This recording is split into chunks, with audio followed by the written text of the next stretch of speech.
It's time for the Property Podcast, where every week tens of thousands of property investors, new and experienced, join together to get news, knowledge and laughs at our expense. With me, Rob Bence. And me, Rob Dix. Join us every Thursday morning for your weekly dose of property ideas and motivation. Then head over to our website at thepropertypodcast.com to keep the conversation going. Now though, let's get started. Hello everybody and welcome to the Property Podcast. It is episode 83. I'm Rob B. With me is Rob D. That all rhymes, sort of. Let's go. Let's go indeed. Today we are talking how to buy property at auction. Something that we get a lot of questions about we've never really covered before. So it's going to be good to really get into that today. As well as that, we've got news, we've got resources, we've got another free course. We've got all kinds of, we've got job offers as well. What haven't we got in this episode? We have got it all. So let's start off with giving you something free, because that's always a nice sweetener to a podcast. So we are continuing to give away our courses on the propertyhub.net. And this week, we're giving away a very special course that was put together with Susanna Cole. The course is called Profitable Property Flipping.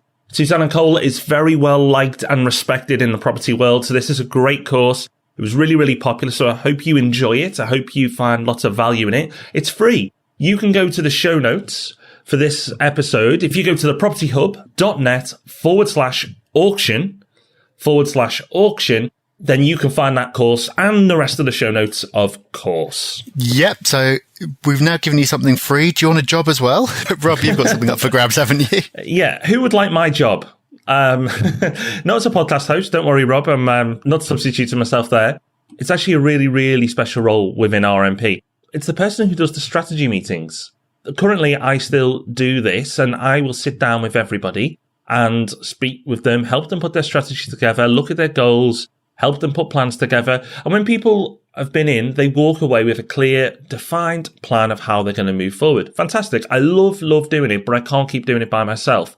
I need somebody who ideally is a property investor themselves, so they can talk from experience. They've got an appetite for learning, and the fact you're listening to the podcast shows that already. And that's why I'm only advertising this role on the Property Podcast and the Property Hub. Somebody who likes meeting people obviously helps too, because you're going to be speaking to a lot of people. Somebody who enjoys working with property investors. And yeah, somebody who would like to work with me. Hopefully the rest are strong enough that you feel that it can make up for the last one.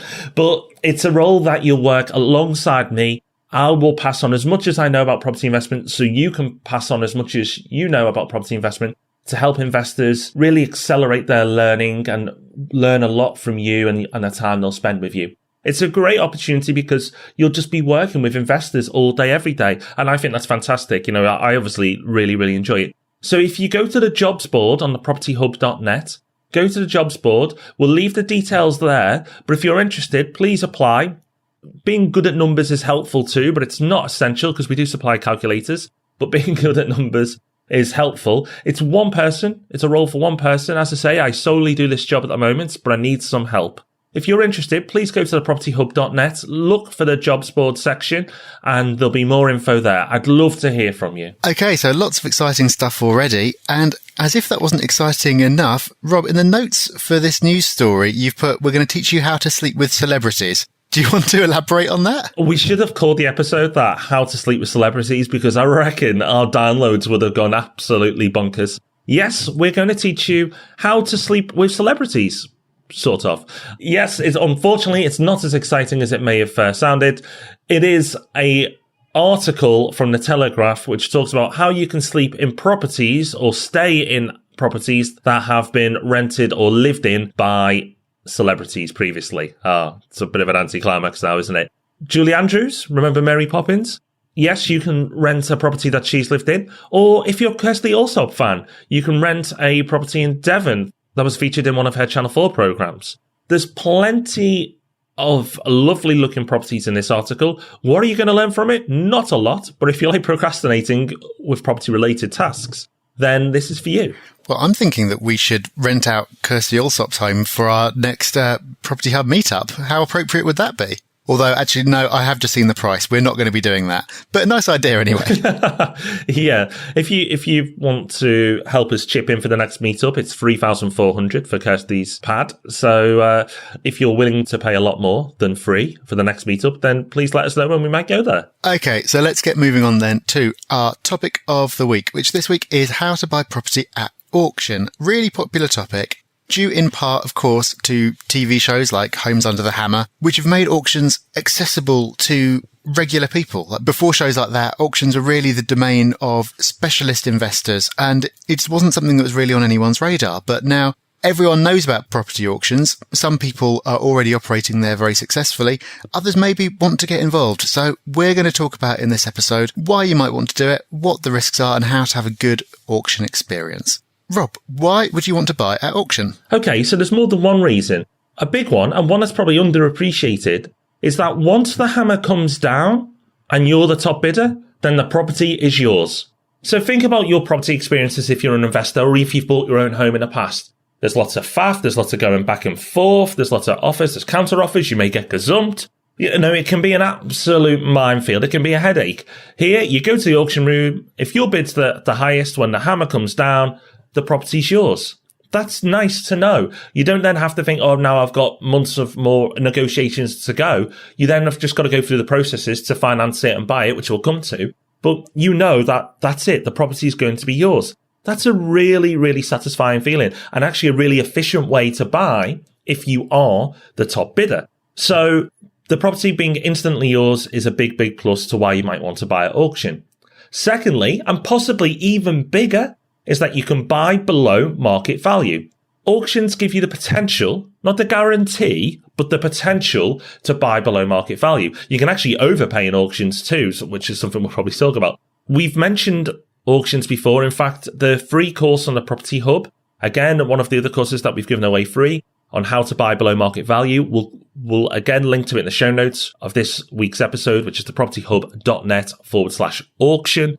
If you want to go and listen to that. But we've discussed that it is possible to buy below market value property at auction. So that's another reason why you may want to consider it. But of course, Rob, with all these pluses, there do come risks. Yeah, risk is kind of inherent to buying property at auction because if a property is in an auction, there's a reason. There's always a reason why it's at auction rather than being sold through the normal channels like an estate agent. You have to ask yourself why that is. And if you can't spot the reason why it's in auction, then that's really risky. So you have to ask yourself what it's doing there in the first place. The obvious reason is that it's a wreck. So you'll see plenty of properties in auction that just look an absolute state and obviously is not going to sell through an estate agent. If that's the case, then that can be an opportunity, but it can also be a risk because you need to assess accurately the costs of putting that right. So to the untrained eye, there could be two properties that both look like wrecks and they appear to be pretty much the same. But one of them could have major structural issues and the other really just needs tidying up. So there's a real risk there because you just might not know quite what you're in for. Also, there is the risk that there are going to be legal issues with the property. It's another common reason why properties end up there. It could be that there's a short lease or there could be issues with the title. If you don't know about those at the point that you buy or are not in a position to sort them out, that's very risky as well. Related to these, you might struggle to get finance on properties that you buy at auction. So we're going to talk later about how to finance auction properties. But however you buy it, you might have a plan to refinance onto a mortgage later. But it might be the case that if there is a property with a problem that makes it unmortgageable that you can't resolve, then you're stuck holding this property without being able to refinance it and potentially without being able to sell it. Because if everyone else does spot the problem, then they're not going to want to buy it off you. So there's a few risks right there, all really relating to your lack of knowledge about the property. Okay, there are more risks. So you have to be aware and consider that you have to complete quickly. One of the big benefits of an auction that we mentioned is the property is yours. But because it's yours, you have to complete quickly. Now, if you fail to do this, you may find that you're liable to some financial penalties. And even worse, potential legal action as well if you really overrun. You have to make sure that you can complete quickly. So be aware of it. It is a risk. There are financial costs and also time costs as well involved, and sometimes with no reward. So you may spend time and money checking a deal only to be outbid by someone who was a bit eager or who was willing to just pay that little bit more than you. That's a risk as well. You have to accept that you're going to be spending money and time and that you may not get the property, which can be frustrating and of course is a risk. And another one, it may sound silly, but it happens so often, is overbidding. It's a risk because the excitement of the auction room can be infectious. I've been in quite a few property auction rooms and there's a buzz. And I can easily understand why people go over their allocated budgets and sometimes way over. So if that's the case, you've got to be aware that it's a risk. We've talked about the risks now and what they are and what the potential downfalls are, but we're going to look at how you can reduce those risks so you can have a good experience at auction. Yeah, so a really good tip to start with to deal with the problem that Rob's just talked about of overbidding is to go for a practice run, basically. So to go to an auction without any intention of buying anything, just to get used to how the whole process works and to feel that kind of excitement. And if you can kind of get in there and sort of see how people are getting carried away, it's less likely that you're going to fall victim to that yourself because you're going to be aware that it's a factor. And just really, you can just get comfortable with the whole process. So when you do go back with a property that you have in mind, you don't get overwhelmed by the process and you can just kind of stick to your bid. Also, another way of reducing the risk is to make sure that you always view the property, which sounds basic, but it's very common for people just to act on the limited information that they're given. Whereas really, because like we said, there's always a reason that a property is in auction. So you really need to be going there and viewing it to make sure that you can find out what that reason is. But also, you might want to consider actually sending in a surveyor to take a look at the property as well. To you or me, a property that looks like a wreck might look exactly the same as another property that looks like a wreck, whereas in fact, one of them is far, far worse than another. So being able to get the professional opinion of someone who really knows what they're talking about means that you can bid with a lot more confidence. And this really ties into one of the risks that Rob talked about earlier, one of the frustrations of the auction process. You can end up incurring costs of getting surveys done and your own time cost, of course, of going and viewing all these properties without having any idea whether you'll be able to buy it. Because it could be that there's someone who's willing to overpay for it. And so you really don't stand a chance of getting it anyway. So you are incurring costs without any guarantee of reward if you do get surveys done and so forth beforehand. However, it does really reduce the risk. And you might consider that it's better to incur those costs than to actually buy the property and then find out later that there's something really wrong with it. Yeah, remember with a newer property, if it's got a builder's guarantee, then you may not need to send a surveyor in. But in most cases, it's a good idea to do. So unless you've got a trained eye, like someone like Damien Fogg, who's in the Property Hub, who's a trained surveyor himself, if you haven't got that background or those skills, pay an expert to do it for you. So other things we can do to reduce our risks. Sounds simple, but get the finance arranged before you go to auction. So if you're not buying cash, you may have considered bridging finance, which is just short-term lending, which is fairly easy and quick to set up. Make sure you have that done before you go into auction, just in case there's any potential hiccups there that you may not be aware of, especially if you haven't done it before.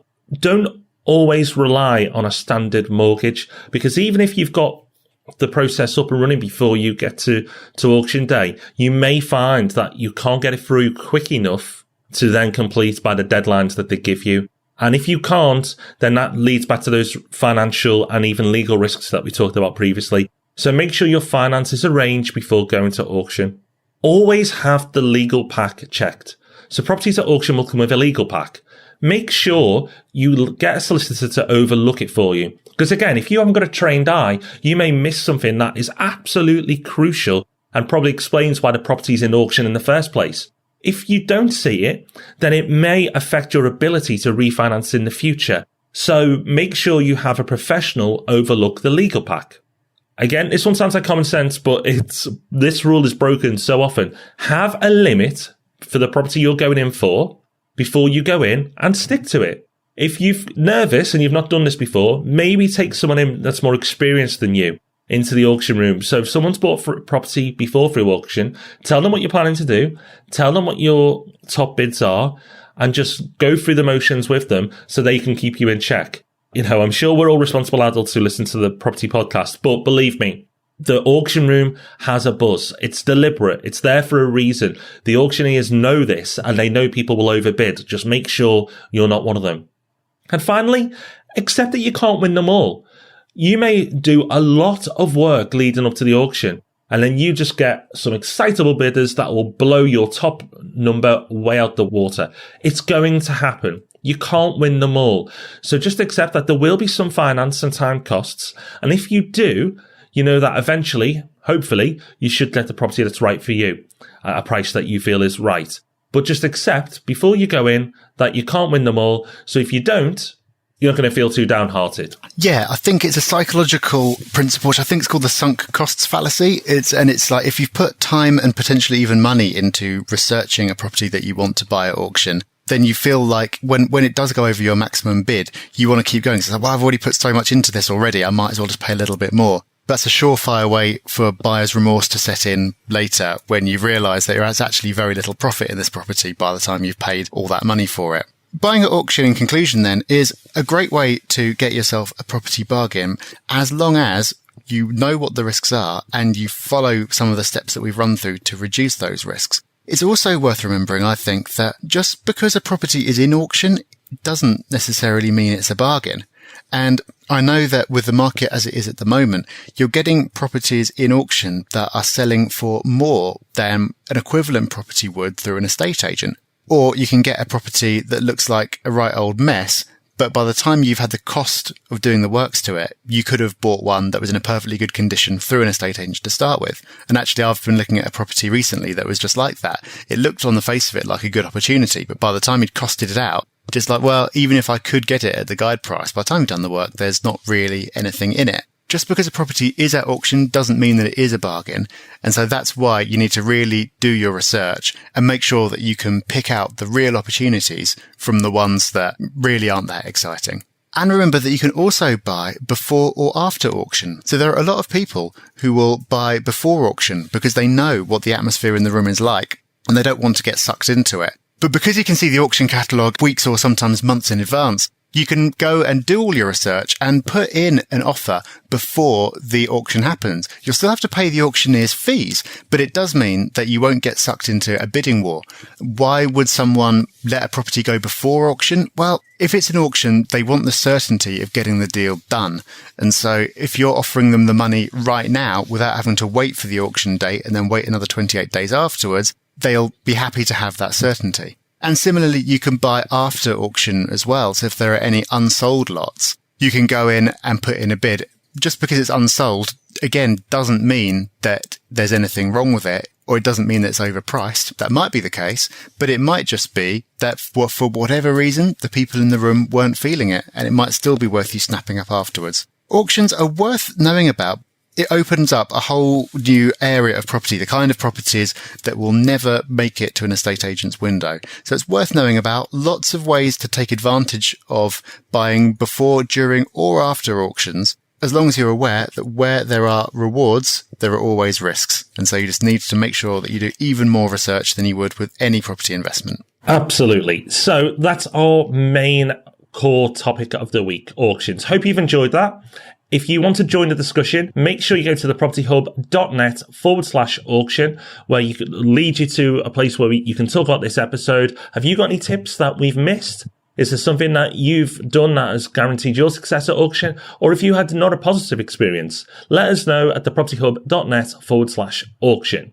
So our resource of the week comes from some people from the Property Hub, and it's Tom and Nikki, and they left this post a little while back. And I've been meaning to use this for a while. But on the surface, this looks like an absolutely fantastic app. I've downloaded it on my phone and just haven't taken a step to use it yet. And it's called SoundGecko.